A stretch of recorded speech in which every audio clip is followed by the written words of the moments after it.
Une cyberattaque est une attaque contre les ordinateurs, mais parfois il peut s'agir non seulement des ordinateurs personnels que nous avons à la maison, mais elle peut aussi cibler les systèmes électroniques du gouvernement responsables des éléments essentiels de la vie des gens, tels que l'approvisionnement en eau, l'électricité et d'autres infrastructures vitales. Nous avons discuté de la susceptibilité d'Israël à de telles attaques avec plusieurs experts en matière de cybersécurité du pays.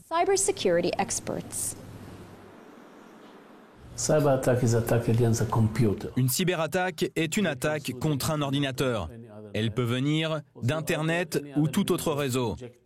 Également par tout autre moyen d'injecter des données dans l'ordinateur, comme cette clé USB. Vous pouvez asservir cet ordinateur ou voler les données stockées dans cet ordinateur, les manipuler ou les détruire.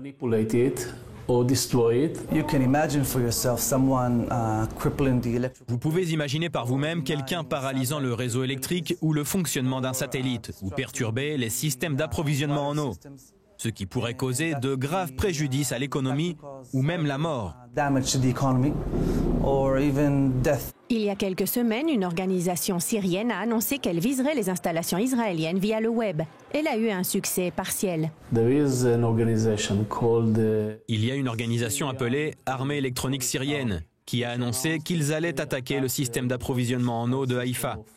Lorsque nous sommes arrivés, nous avons constaté que ce n'était pas du tout à Haïfa.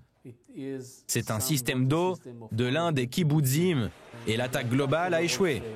Et Haïfa n'a pas été touché. Mais ce qui est plus important ici, c'est leur annonce. Ils disent que ce n'est que la première étape dans laquelle ils vont désormais appliquer la technologie cybernétique afin d'attaquer des cibles en Israël et les détruire. Toutefois, pour chaque attaque réussie ou partiellement réussie contre Israël, il y a des centaines de milliers de tentatives par jour qui échouent.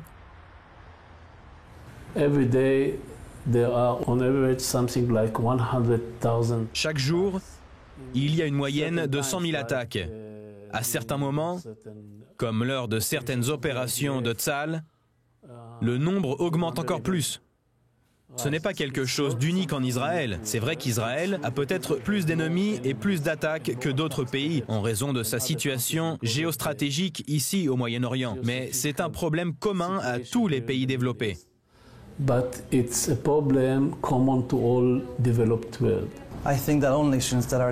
Je pense que toutes les nations qui sont dépendantes des ordinateurs sont vulnérables aux cyberattaques, surtout si ces ordinateurs contrôlent des processus essentiels de la vie quotidienne, comme par exemple le système d'approvisionnement en eau, le réseau électrique ou les eaux usées. L'utilisation des ordinateurs et d'Internet comme moyen pour diffuser la terreur est une préoccupation croissante pour de nombreux pays occidentaux. Par conséquent, Israël ne cesse de se préparer à ce type d'attaque. Les cyberattaques sont une crise technologique et vous pouvez construire d'autres systèmes qui permettront d'identifier l'attaque et la bloquer.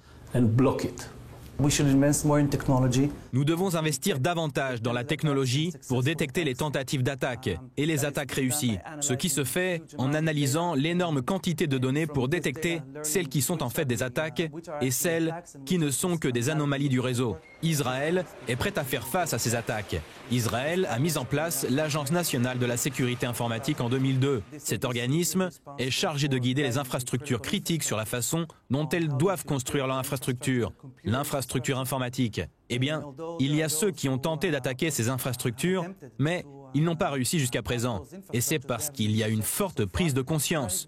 Nous avons des capacités élevées, ce qui ne veut pas dire qu'ils ne réussiront pas. Cela signifie qu'ils sont prêts, oui.